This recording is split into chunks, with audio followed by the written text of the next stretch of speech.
અખંડ ભારતના પશ્ચિમ છેડે વસેલું અને દેશના નકશામાં સિંહ ગર્જના કરી આપણી વિરાસત અને સંસ્કૃતિના વિરાટ દર્શન કરાવતું રાજ્ય એટલે આપણું ગુજરાત।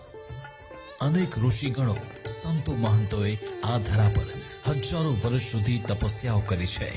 તેથી જ આપણી આ ભૂમિને તપોભૂમિ તરીકે પણ ઓળખવામાં આવે છે।